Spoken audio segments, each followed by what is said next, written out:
Now a word from our sponsor, BetterHelp. With so many challenges in life coming at you on a daily basis, it can be tough to keep your brain in problem-solving mode. But there's no better feeling than when you learn how to find your own solutions. So how are you improving your problem-solving skills? The path of mindfulness and meditation is one very beneficial method. Therapy is another great way to become a better problem solver. Speaking with a licensed therapist on a regular basis can provide you with the change in perspective needed to break through your problems and accomplish your goals. Therapy can also make you feel more confident, provide a greater level of self-awareness, and help you deal with stress, anxiety, and depression. If you're thinking of giving therapy a try, BetterHelp is a great option.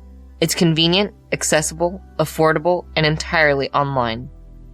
Visit BetterHelp.com/BeHereNow today to get 10% off your first month. That's BetterHelp.com/BeHereNow.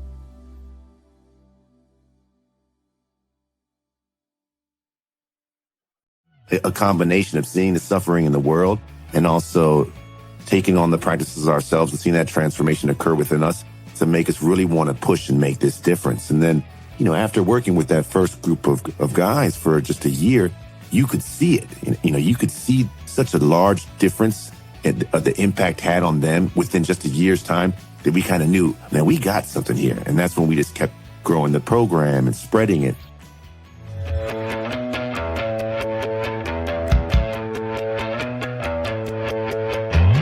Welcome to the Be Here Now guest podcast. This series features a collection of teachings and conversations centered around mindfulness, spiritual growth, and living a life in balance. Each week, our diverse network of guest teachers and hosts offer up wisdom and practices from a different spiritual path and perspective. If you'd like to support the podcast, please visit BeHereNowNetwork.com/donate. Hello, everybody. My name is David Devine. I'm here with Ollie Smith, Atman Smith, and Andres Gonzalez. And today we are going to talk about their experience with their organization they started a while back ago called Holistic Life Foundation, and then the creation of the book that we are essentially going to get into. And I have them on today, and these are my brothers. I'm really excited to talk to them and dive into their work and also the work they do with the community. So welcome to this episode, guys. It's good to have you on. It's good to be here with you, Dave. Thanks, Dave. It's always a pleasure connecting with you, man. Always good to hear your beautiful voice, David. Always. I appreciate that. All right. So we're here today to talk about your organization and the creation of your book, which is actually your first book. And it's very interesting because you guys have been doing this work for a while. And for the listeners who may kind of know you and for the listeners who are just hearing you for the first time, let's dive into what is the Holistic Life Foundation? Where did it start? And what was the inspiration behind it? And tell us the work you do and what you're striving to look for. So the work that started the Holistic Life Foundation started before either the three of us were even born. I think it started with our dad, our mom, and our teacher. Our teacher was one of those people who was Black Panther, into making change, heavy into Black Panthers in Baltimore. It's just one of those things that he didn't see a revolution really being able to change things. He was there's something I'm missing something. There's something else missing. He walked past the bookstore and he saw this guy with a mustache and a big smile. And it was a book by Mayor Baba. He grabbed the book and he read it. And then he went back and got a whole stack of books and bought them all these Kundalini yoga manuals and all this cool stuff. To him, that got him on the path of yoga. And yoga in the broad sense, not bending and stretching, but yoga as a way you live your life and try to merge your consciousness with that universal consciousness within you.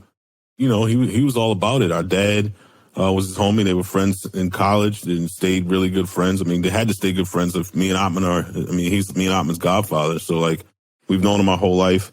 And our dad had a prostate issue. My dad was really fit.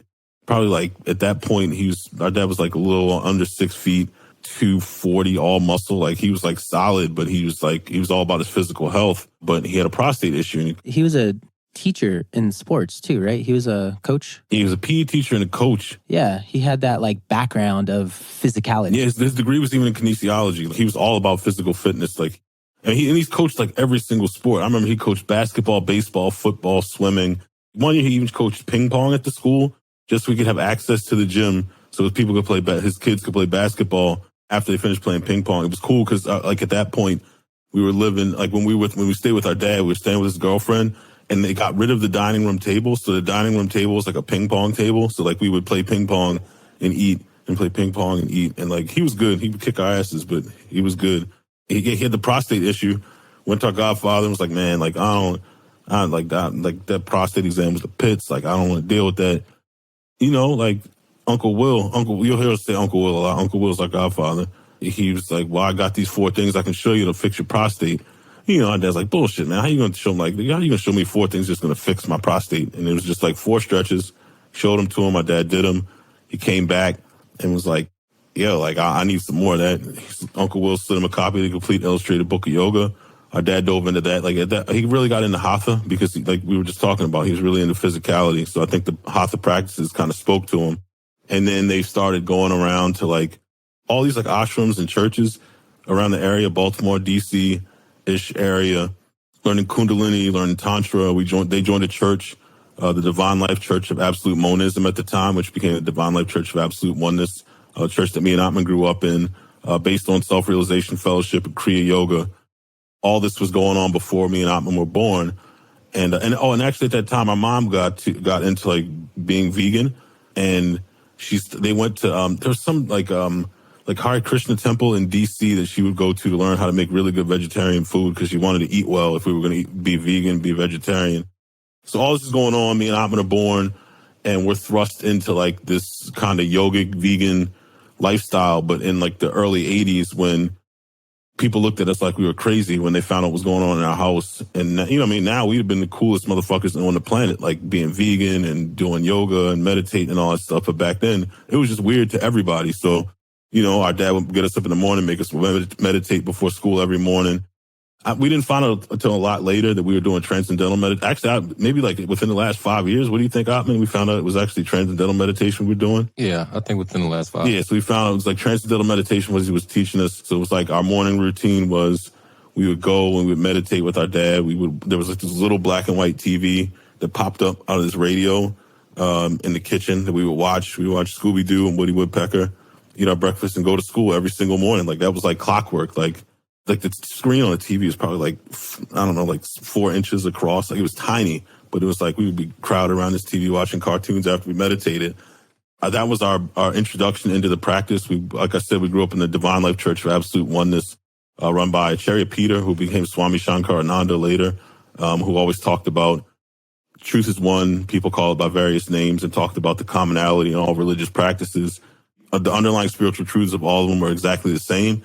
It was just a matter of peeling back the truths to stop separating people. So that was going on. And then we went to Friends School of Baltimore, which is a Quaker school. The Quakers were all about, you know, taking a pause before you did anything, the light of God being in everyone, you know, celebrating diversity, but also the unity in all things, being a steward. Like there's all those things that were underlined at Friends. It was like all the things around us, our home, our church, and our school were all kind of based on contemplative practice. And then I think another big thing was our parents, the neighborhood we grew up in, North and Pulaski, it was like it was a village. You know what I mean? Like our family was a lot bigger than the people that lived in our house with us. Our family was our entire community. And I think it had built-in mentoring. It had, like, we have tons of older brothers and sisters from our neighborhood. Our friends, we hung out with the same people every day. We'd knock on their door or they would knock on our door and we just play together. So it was like a village. I think all those things led to us going in this direction or kind of coming back to this point, because when our parents got divorced, it all kind of disappeared. Like our parents got divorced, so our village kind of got torn apart. We weren't practicing yoga or meditation, or we weren't even doing yoga. We weren't practicing meditation anymore. We kind of was spotty going to church. Like we would go every once in a while, but it wasn't really like that. Like we were going every Sunday before.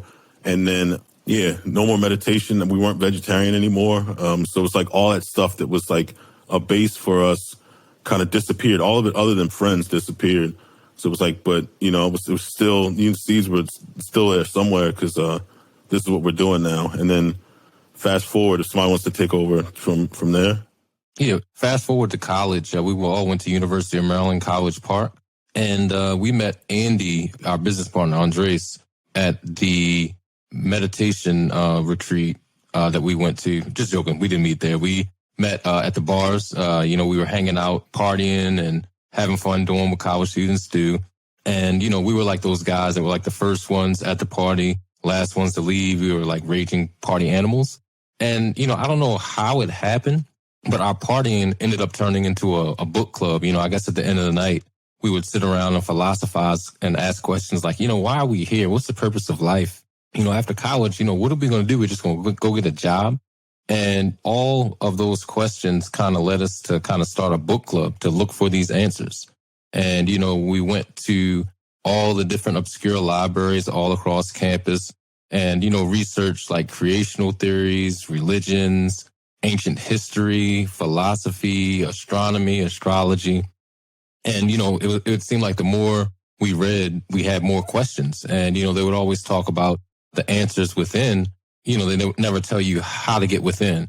And, prior to us being in college, our godfather, who eventually became our teacher, would always try to get me and Ali, to do yoga and meditation. And we would just look at him like he was crazy.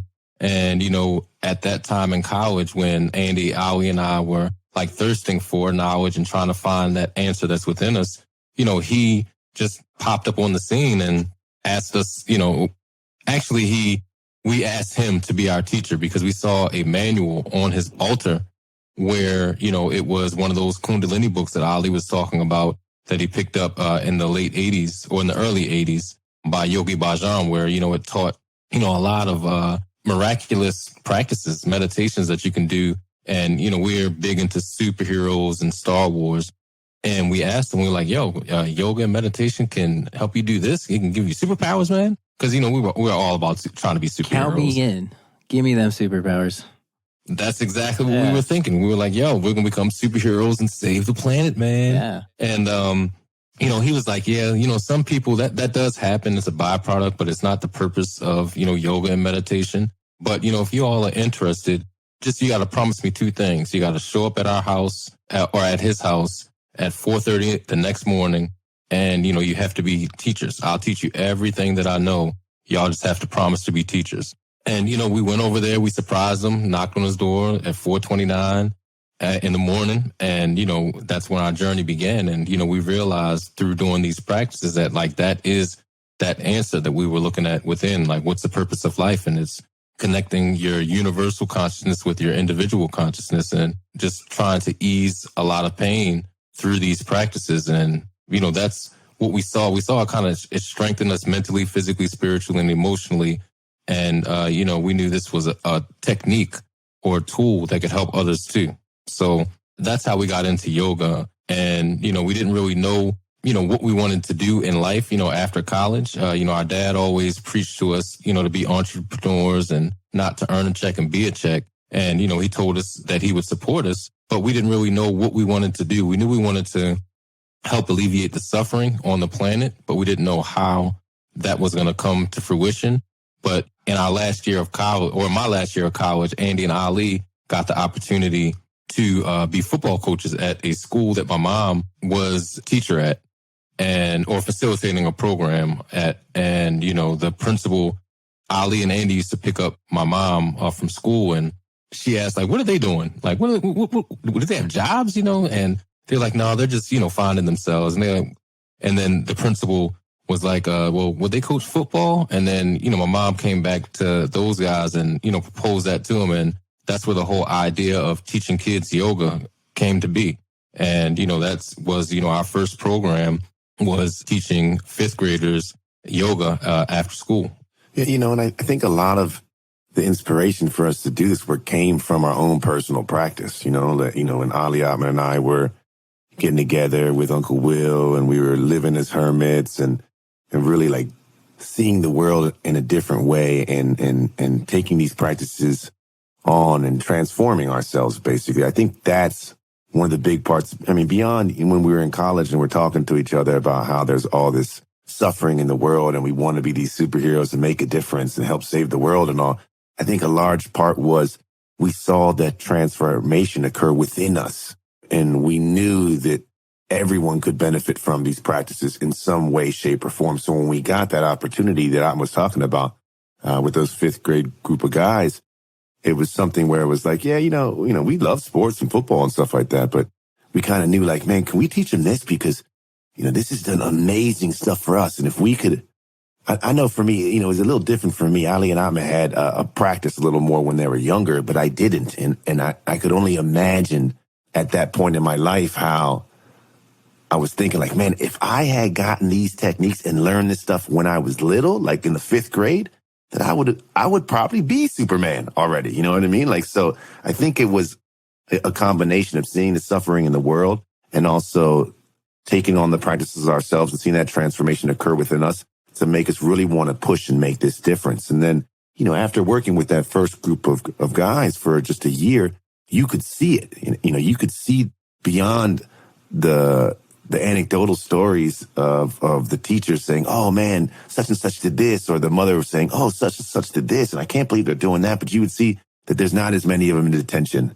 And we would see they're not beefing with each other as much, and they're being more compassionate to other people. And you could see such a large difference the impact had on them within just a year's time that we kind of knew, man, we got something here. And that's when we just kept growing the program and spreading it. So we followed those group of guys through their middle school years, picked them up and just kept growing kind of our family, our community of these young individuals who we're teaching these practices to. And it just got to a point where it exploded, where instead of it being 15 kids now, after a few years, we're in a gymnasium with 90 kids it's pure chaos and footballs are being thrown everywhere and there's basketballs being shot and you're like head on a swivel so a frisbee doesn't hit you in the head. And then 5 minutes later, everyone's on yoga mats and it's still, you could feel the energy still kind of wild. And then, 10 minutes later after doing some poses, it's calming down. Then another 15 minutes later, after some breath work, the room's getting stiller and stiller.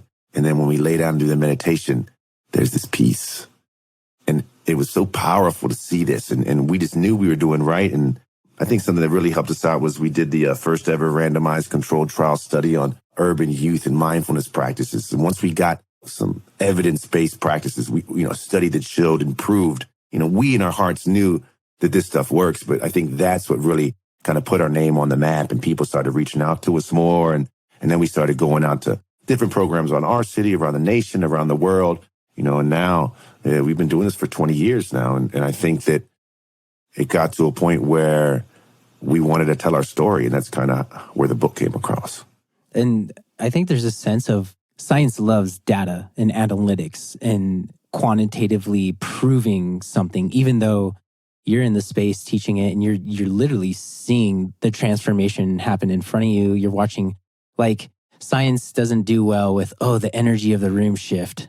So they kind of want to see some things happen. And what's really beautiful to hear is that you guys didn't forcefully try to create something. It just presented itself and you stepped up and you stepped into that teacher role. And so it's really awesome to hear. So it sounded like, you were supposed to coach and then it went from teaching yoga and then the idea for Holistic Life Foundation came out of that. So once you started teaching the yoga and you saw the transformations happening with these kids, and then the organization started, and then you were creating these programs. Nah, actually, the funny thing is, when me and Andy graduated, we gave up our places at Maryland. We were hanging out at Atman's. Atman's was our spot. We were just there all the time, just reading, and we'd go out and hoop and we'd read some more. Remember me and Andy, we had our family gave us graduation parties. We bought books and camping equipment, because we were going to camp and we were going to read. And we bought tons of books. We'd be sitting on Atman's floor just reading, oh, did you know this? And we'd be all around his living room. And then we saw Matthew Lesko pop up on TV. That guy that wears the question marks on his lab coat, real animated. Let the government pay for you to build a house or start a business. That guy. So we saw him on TV. We were like, holy shit, this is us right here. We're going to start, we're going to get the government to give us grants, and then grants are going to help us save the world. That's what we're going to do. The government's going to pay us to save the world. What a stupid idea. We thought we were fucking geniuses. It's fucking genius at the time, right? We went to the computer. There's a story in there. We printed up a grant from the EPA on ground level ozone detection because my degree was environmental science and policy. So we were let's try this. So, and Atman had this old ass printer, probably the size of like a small car. You know what I mean? It was like gigantic, like took up the whole desk. So we pushed print. We went to go play basketball. We came back. The document was still printing. Like it wasn't even done printing yet. The printer was so slow, but it was serving a purpose. So we got this big ass, like giant stack of papers and we're starting to fill it out. We realized that just as an individual, you can't get a grant. You needed a nonprofit. So when we moved back to Smallwood Street, we started a nonprofit. We didn't even know, we had no clue how to start a nonprofit. Like that's Andy's turf though, because he's a business graduate, right? Yeah, but they don't really teach you nothing like that. Yeah, but they don't teach you any of that stuff in school, man. They don't teach you none of that stuff. We literally went to Ask Jeeves. Like I don't even know if Google was around at that point. People were really using Google. But we went to Ask Jeeves and looked up how to start a nonprofit in Maryland, printed up a checklist and went down the list. And I remember even we were thinking about a name. The only reason we're the Holistic Life Foundation, we were looking for a word. My dad had this giant dictionary. We were looking up words, and we holistic. We went with life. And the only reason there's a foundation in our name is because we thought foundation was in all nonprofit names. So we were the Holistic Life Foundation. Like that's the only reason foundation's in our name. So it was like we started a nonprofit, but we didn't have anything to do. Like we had a nonprofit and we had a really, really, really deep practice. Like I'm sure Atman and Andy would say this is probably one of the best times of our entire lives. Like it was like we would get up in the morning, we would meet Uncle Will at Lake Montebello. We would sit around the lake. We would do Kundalini practices. We were doing Hatha. We were doing Kriya. We were doing pranayama. We would meditate. And then by the time we were finished, the sun was coming up. And then we would go and we would do some work. We would do whatever, but we would go about our day. And then like when we weren't with him, we were all practicing on our own. We'd get up at like 4 a.m. on our own and do our own practices. But it was like all about that. And it was all about studying. Like we did a lot of studying. We did a lot of reading. We had tons of time to read. We were keeping like dream journals, like trying to practice astral traveling, like all that stuff. Like we had time to do. And we were just like sponges. Like I remember Uncle Will he would make fun of us because we would go over there with like, we were fresh out of college. We go over there with like notebooks. Like I'm sure, like I know I still have my notebook. I'm sure Atman and Andy still have their notebooks from when we first started going over to Uncle Will's. It was like, he was like, what are y'all doing? We were like, man, we taking notes. We don't want to forget. And he would just bust out laughing. Like, he was like, y'all motherfuckers crazy. Like he would always say that to us. Like he would always like laugh at us. But we were so serious about it and so hungry for it that he was like, I think it was good for him because it made him want to learn more. Like, you know what I mean? He was always learning, but like, I think he stepped up his game as a teacher because we were so hungry for knowledge. He was like, I want to make sure if they're really going to go out here and be teachers, I want to make sure that he would always tell us like, I need to teach you all as many forms of yoga as possible because you're not going to be able to teach the same thing to everybody. You're not going to be able to teach like a 4-year-old the same thing you can do as a 90-year-old in a senior center. And I want you all to be ready to teach everybody. So he gave us all these forms of yoga, like start off really physical and then got really, really subtle. And like for the last probably like 10, 15 years, we were learning from him. We didn't roll out mats. Like we would just sit around his kitchen table and he would give us the yoga of how you were and how you with your energy and love and like tapping into your light and helping other people tap into theirs without having to be physically active at all. And it was a beautiful process. Yeah. And one thing that I really love about hearing you guys talk about your practice and your hunger for it and developing it is when you're talking about yoga is not just a physical practice. It's a mental practice. It's an emotional practice. It's never a moment when you're not practicing. It is always a practice. It's a practice of life. And I would love to hear a little bit more about that because you sort of referenced it in the beginning and you just referenced it now of how you're being taught not only like to work with different body types and movabilities of bodies, but you're also talking about how to be emotionally mature and to understand and reflect and stop and think and use your mind and your heart. And I think that's very important because I think the American mindset, a lot of the time, there is a bit of philosophy in there, but it's not like what you think about. When you think yoga, you're like, I'm going to lay on a mat, I'm going to do some like hard poses and my body's going to feel nice. I mean, when you said that, it took me back to a quote that Uncle Will used to always say, that yoga isn't something that you do, it's something that you are. One thing we always say is that, somebody could roll out their yoga mat and do yoga an hour a day. And then they get off their mat and they could be an asshole for the 23 other hours left in the day. But it's really something about taking your yoga practice off the mat and into your life. Like you said, the physical yoga is great for keeping your physical vehicle strong and, mobile and, all that stuff and healthy. But, it's there are other yoga practices that you can do to make sure that your mind is healthy, your heart is healthy. And, that, like Ali said, that's kind of a lot of the practices that we got into as we went further and further down the path with our teacher, Uncle Will. He always taught you to kind of analyze yourself and, not only just look at the bright parts of yourself, but also look at do shadow work, look at the dark parts of yourself. And, a lot of the practices helped me shed, a lot of the darkness that I had, as far as, he used to always tell me, man, anger is your homeboy. You roll with anger all the time. You get angry with people when you get let down. But, he taught me the practice of bhakti yoga. That one of the concepts of bhakti yoga is respect and to look again. And, the concept with that is, if you see somebody physically, that's cool, but that's a good reference point. But, look again, look a little deeper and see that light that's inside of them. That's the same light that's inside of you. And that'll make you, now I'm not saying I'm perfect at it, but, it's helped me not roll with anger as much and, try to be as empathetic to as many people and try to lift as many people up as I can, because, that same light that's in you is in me. Why not? We're one. That's the whole point of yoga also, the oneness. And, that's one of the concepts that, we took from the practices off the mat and actually into our life. And, there's so many more that you can do. We're not bashing people who do the physical practices because that's very important. But, yoga is, like you said, David, a lot deeper. Even when you look at the 8 limbs of yoga, asanas is one of the limbs. A lot of it has nothing to do with movement. Like, like the yamas and the niyamas are the ways that you live your life. You know what I mean? Because you like Atman was saying, yoga isn't something that you do. It's something that you are. So there are certain ways that you should live your life. Now, if you get that down, then you work on the asanas. Like there's some movement. But the movement is to keep your body healthy, but also so you can sit in a firm meditation posture. And then after you got that one, you go into pranayama, just slow your mind down. And it's, again, lots of physical, emotional, mental, esoteric benefits to a pranayama practice. But a lot of it is to slow your mind down so you can meditate. And those final 4 pillars of yoga or like limbs of yoga are all meditation. Pratyahara, dharana, dhyana, samadhi. Like it's all building towards your union with your universal infinite self. And like, that's what it is. I mean, yoga is like to yoke, it's union. You know what I mean? Like you're uniting with your true self. Like you're tearing off all these veils and like dealing with your ego and going through this human existence so that you can unite with yourself. That's the whole point of the practice. And the asanas, it's cool, but you're missing out on all the beauty of what the practice has to offer if you only get stuck in that one point.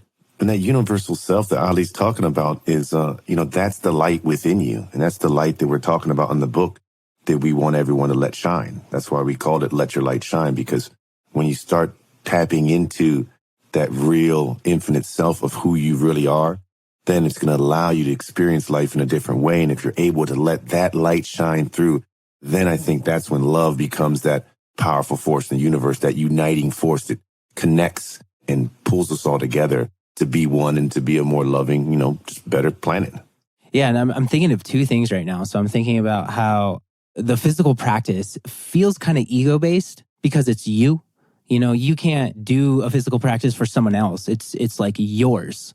But when you're doing the meditations, you're doing the mantras, you're doing these other different 8 limbs that you were saying, those are allowing others to like have their light. You see their light, you see yours.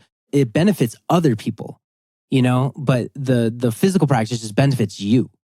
So I'm noticing how there's like a different relationship between those 2 and how it affects others around you and yourself.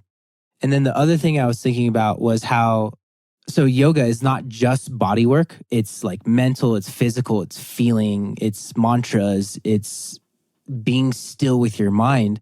And I was thinking about how interesting that was because you guys, in a way, have come from, seeing a need in the community, showing up and doing that and like facilitating in-person work at schools, mentoring, and then, workshops and all this stuff. And then now you're writing a book. So it's like you have this like really awesome information and this wisdom and knowledge that you want to share. And you've been sharing it in person, but now you've transitioned to like a literal sense where you can share it to a broader audience. I'm just kind of like finding these similarities. And I think that's really cool. And I think in our next episode, we're going to go a little bit deeper into what is going on in the book and what you're writing. And I'm actually really excited to dive into this. But before we end, is there any last things you guys want to say? Yeah, I'd like to say something about the physical practice. Like, I feel like a lot of the views of the physical practice of yoga have been very colonized and whitewashed. You know what I mean? Like, if you look at Yoga Journal, everybody on the cover looks a certain way. If you look at a lot of different places, people look a certain, like there's certain, and when people think of yoga, they think of a certain image. And I don't think that's all there is to the physical practice, because like Kundalini's a physical practice, Kriya's a physical practice. And those you're not just doing for yourself or your ego. Like, those are to open up energy inside of you, energy that people around you are going to feel. It's going to make you function differently in the world. It's going to open you to different things. It's going to help you to tap into your light and clean up your nerve and your nodas and like all these other things that are going to happen. So I think the practice needs to be, particularly the physical practice, needs to be liberated a little bit, you know what I mean? And opened up, and other forms need to be looked at and shown that it's for all body types. It's not just for one certain specific demographic that looks a certain way. And I think the practice definitely needs to be like decolonized a little bit. Yeah. Well, I think this was a great introduction to HLF, the work that you're doing. And I'm really excited to have our next episode where we're going to dive deeper into the book. Yeah, I'm curious. So real quick, before we end, when does it come out? Like, what are some details that you can give us? I mean, the book comes out on October 18th, but it's already on Amazon for pre-order. And if you do pre-order, you get 3 practices led by Ali, Andy, and myself. So yeah, pre-order, or you can wait till the book launch on the 18th. And you can go to letyourlightShineBook.com, and that way you'll be eligible for the 3 meditation downloads and the infographic that we're going to give you. That's awesome. Very cool, guys. All right. Well, we're going to wrap up here, and then I'll see you next episode. Peace. Thank you so much, David. Yeah, thanks, bro.